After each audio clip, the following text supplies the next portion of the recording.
ഈശോ മിശിഹായ്ക്ക് സ്തുതിയായിരിക്കട്ടെ. പരിശുദ്ധാമ്മയുടെ അമലോത്ഭവ തിരുനാളിന് ഒരുക്കമായിട്ടുള്ള 3-ാം ദിവസമാണിന്ന്. ഇന്നത്തെ ദിവസത്തിനൊരു പ്രത്യേകത കൂടിയുണ്ട്. വിശുദ്ധ ഫ്രാൻസിസ് സേവ്യറുടെ ഓർമ്മദിനമാണിന്ന്. അഴുകാത്ത ശരീരവുമായി ഗോവയിൽ ഇപ്പോൾ പുണ്യവാൻ്റെ ശരീരം പ്രദർശനത്തിന് ഇരുത്തുന്ന ദിവസങ്ങൾ. പരിശുദ്ധ അമ്മയുടെ ഈ അമലോത്ഭവ തിരുനാളിൻ്റെ ഒരുക്കത്തിൽ നമുക്കറിയാം, 1858 ഫെബ്രുവരി 11 ലൂർദിൽ ബെർണർദീത്തയ്ക്ക് പ്രത്യക്ഷപ്പെട്ടിട്ടാണ് ഞാൻ അമലോത്ഭവയാണ് എന്ന് അമ്മ മാതാവ് പറഞ്ഞത്. അതിനേക്കാൾ മുമ്പ് തന്നെ 1854 ഈ അമലോത്ഭവ സത്യം പ്രഖ്യാപിച്ചിട്ടുള്ളതാണ്. ആ ഒരു വിശ്വാസ സത്യത്തെയാണ് അമ്മ 1858 ഈ കുഞ്ഞിനോട് വെളിപ്പെടുത്തി കൊടുത്തത്. 1854 അമലോത്ഭവം വിശ്വാസ സത്യമായിട്ട് 9-ാം പിയൂസ് മാർപ്പാപ്പയാണ് പ്രഖ്യാപിച്ചത്. അതിനു മുമ്പ് തന്നെ 1846 ലുത്തിനിയായിൽ അമലോത്ഭവ രാജ്ഞി ഉൾപ്പെടുത്തിയിട്ടുണ്ട്. 1846 അമലോത്ഭവ മാതാവ് അമേരിക്കയുടെ മധ്യസ്ഥയായി പ്രഖ്യാപിക്കപ്പെടുകയും ചെയ്തിട്ടുണ്ട്. അങ്ങനെയൊക്കെ ചെയ്ത ഈ സത്യം പ്രഖ്യാപിച്ചത്, വിശ്വാസ സത്യമായി പ്രഖ്യാപിച്ചത് 1854 പിന്നീട് 4 വർഷത്തിന് ശേഷമാണ് അമ്മ ലൂർദിൽ പ്രത്യക്ഷപ്പെട്ട് അമ്മയുടെ വായിൽ നിന്ന് തന്നെ ഞാൻ അമലോത്ഭവയാണ് എന്ന് പറഞ്ഞത്. പ്രിയ കൂട്ടുകാരെ, നമുക്ക് പരിശുദ്ധ അമലോത്ഭവ മാതാവിനെ ഓർക്കാം. നമ്മൾ ഈ ദിവസങ്ങളിൽ ഒരുങ്ങുന്നത് നമുക്കറിയാമല്ലോ. അമ്മയുടെ പോലെ നമുക്കും പാപത്തിൻ്റെ മ്ലേച്ഛതയില്ലാതെ ജീവിക്കാനുള്ള കൃപ കിട്ടാൻ നമുക്ക് പ്രാർത്ഥിക്കാം. യേശുവിൻ്റെ അനുസരണയിലും സ്വയം ശൂന്യവൽക്കരണത്തിലും പ്രാർത്ഥനയിലും വിശുദ്ധ ജീവിതത്തിലുമെല്ലാം പങ്കുചേരുന്ന മറിയത്തെ സഹരക്ഷകയായി സഭ അവതരിപ്പിക്കുകയും പഠിപ്പിക്കുകയും ചെയ്യുന്നുണ്ട്. അമലോത്ഭവ മാതാവിൻ്റെ വലിയ പ്രത്യക്ഷം നടക്കുന്ന സ്ഥലമാണല്ലോ ലൂർദ്. അവിടെ ഉണ്ടായിട്ടുള്ള എല്ലാ അത്ഭുതങ്ങളും നമുക്കറിയുകയും ചെയ്യാം. ഈ വീഡിയോസ് ഇങ്ങനെ അയച്ചപ്പോൾ വിദേശത്ത് നിന്ന്, യൂറോപ്യൻ കൺട്രീസിൽ നിന്ന് ഒരു സഹോദരി പറയുകയായിരുന്നു, വർഷങ്ങൾക്ക് മുൻപ്, അവർ പറയുന്നു ഒരു 50 വർഷങ്ങൾക്കൊക്കെ മുൻപാണെന്ന് തോന്നുന്നു, അവർ ലൂർദ് സന്ദർശിക്കാൻ പോയപ്പോൾ അവിടെ അവർക്ക് അമ്മയെക്കുറിച്ചോ ഇവിടുത്തെ അത്ഭുതങ്ങളെക്കുറിച്ചോ ഒന്നും അറിയില്ലായിരുന്നു.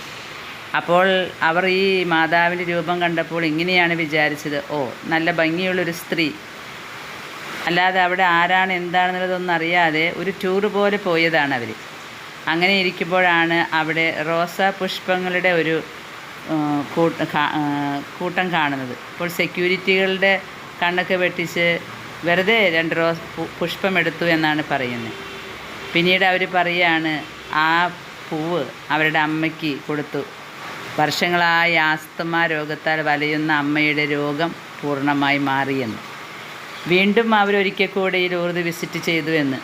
അപ്പോൾ ഒരു കൂട്ടുകാരിയും ഉണ്ടായിരുന്നു, കുഞ്ഞുങ്ങളില്ലാത്ത കൂട്ടുകാരി. ആ ഫ്രണ്ട് ഇവരുടെ അനുഭവം കേട്ടപ്പോൾ പറഞ്ഞു, എനിക്കും ഒരു പൂവെടുത്ത് തരുമോ?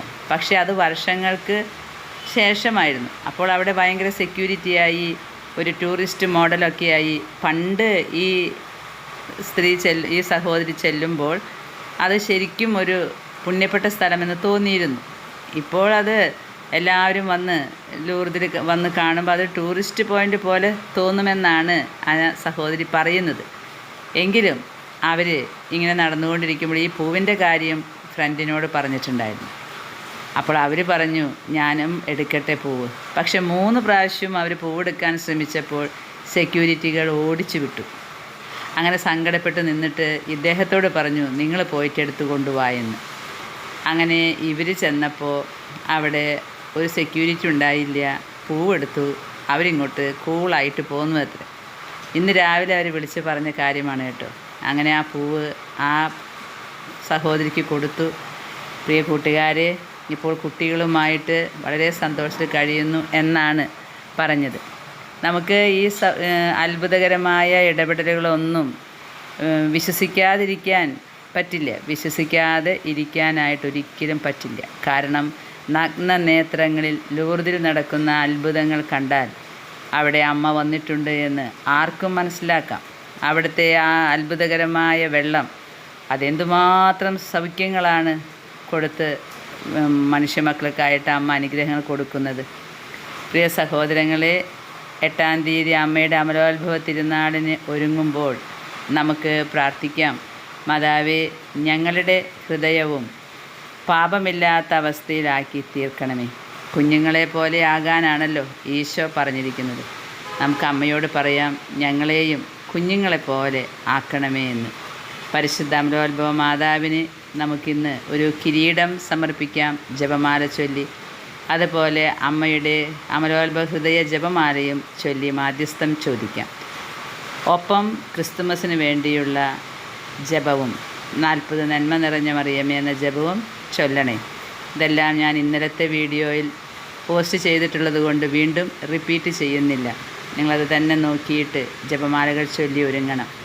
നമ്മുടെ മുന്നിൽ കുഞ്ഞുങ്ങളെ കാണുമ്പോൾ നമ്മൾ പ്രാർത്ഥിക്കണം, ദൈവമേ ഞങ്ങളെയും ഈ കുഞ്ഞുങ്ങളെ പോലെ ആക്കണമേ എന്ന്. ഒരൊറ്റ നിമിഷം കൊണ്ട് പിണക്കം തീരുന്ന കുഞ്ഞുങ്ങൾ, പിന്നീട് അത് ഓർക്കുകയേ ചെയ്യാത്ത കുഞ്ഞുങ്ങൾ. കർത്താവ് ഒരു ശിശുവിനെ വിളിച്ചു നിർത്തി പറഞ്ഞില്ലേ, ശിശുക്കളെ പോലെ ആകാത്തവർക്ക് സ്വർഗരാജ്യം കിട്ടില്ല. ഈ ശിശുക്കളെ പോലെ ആകുന്നവരാണ് സ്വർഗരാജ്യം അവകാശമാക്കുക എന്ന്. നമുക്കും അമലോത്ഭവ മാതാവിനോട് പ്രാർത്ഥിക്കാം, ശിശുക്കളെ പോലെയുള്ള ഒരു ഹൃദയം ഞങ്ങൾക്ക് നൽകണമേ എന്ന്. പ്രിയ കൂട്ടുകാരെ, പരിശുദ്ധ അമലോത്ഭവ മാതാവിൻ്റെ എല്ലാ മാധ്യസ്ഥവും നമുക്കുണ്ടാകട്ടെ. ഇന്ന് വിശുദ്ധ ഫ്രാൻസിസ് സേവ്യറുടെയും പ്രത്യേക മാധ്യസ്ഥം നമുക്കുണ്ടാകട്ടെ എന്ന് നമുക്ക് പ്രാർത്ഥിക്കാം. വിശുദ്ധ ഫ്രാൻസിസ് സേവ്യർ ഒരു മഹാവിശുദ്ധനാണ് കേട്ടോ. ഒരു മനുഷ്യൻ ലോകം മുഴുവൻ നേടിയാലും തൻ്റെ ആത്മാവ് നശിച്ചാൽ അവൻ എന്ത് പ്രയോജനമെന്ന് ഫ്രാൻസിസ് സേവ്യറിനോട് ഈശോ സഭ സ്ഥാപകനായ വിശുദ്ധ ഇഗ്നേഷ്യസ് ലയോള ചോദിച്ചതാണ് ഈ വിശുദ്ധൻ്റെ വിശുദ്ധ പദവിയിലേക്കുള്ള ആദ്യപടി എന്ന് വേണമെങ്കിൽ പറയാം. പിന്നീട് കുറേ നാളുകൾക്ക് ശേഷമാണ് വൈദിക പട്ടം സ്വീകരിക്കുന്നതും പിന്നെ പ്രസംഗവും പഠനവും ദീർഘമായ പ്രാർത്ഥന രാത്രിയിലുമായിട്ട് മുന്നോട്ട് നീങ്ങുമ്പോൾ കർത്താവ് കുറേ ആത്മീയ ആഹ്ലാദങ്ങളും സഹനങ്ങളും കൊടുത്തിരുന്നു എന്നാണ് പറയുന്നത്. ആത്മീയ ആഹ്ലാദങ്ങൾ കൊടുക്കുമ്പോൾ ഇദ്ദേഹം പ്രാർത്ഥിക്കുമായിരുന്നത്രേ, മതി കർത്താവേ മതി എന്ന്. സങ്കടങ്ങളും കുരിശുകളും വരുമ്പോൾ ഇദ്ദേഹം പറയും, കുറേ കൂടി കർത്താവേ കുറേ കൂടി എന്ന്. നമ്മളും അങ്ങനെയാണോ പറയുക എന്നൊന്ന് നമുക്ക് ചിന്തിക്കാം.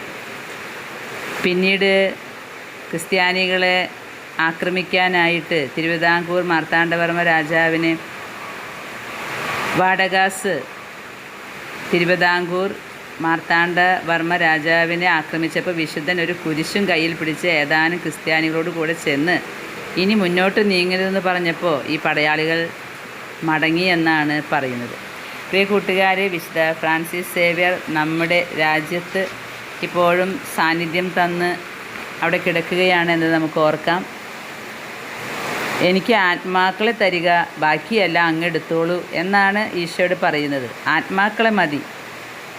സ്വന്തം കാര്യം നോക്കാതെ ആത്മാർത്ഥമായി ഈശോയുടെ താല്പര്യങ്ങൾക്കായി പരിശ്രമിക്കുന്ന കൂടുതൽ മിഷനറിമാരുണ്ടായിരുന്നെങ്കിൽ ലക്ഷക്കണക്കിന് ആളുകൾ മാനസാന്തരപ്പെടുമായിരുന്നു എന്നാണ് വിശുദ്ധൻ പറഞ്ഞത്. നമുക്കും പ്രാർത്ഥിക്കാം, സ്വന്തം കാര്യം നോക്കാതെ ആത്മാർത്ഥമായി ഈശോയുടെ താല്പര്യങ്ങൾക്കായി ശ്രമിക്കുന്ന മിഷനറിമാർ ഉണ്ടാകട്ടെ.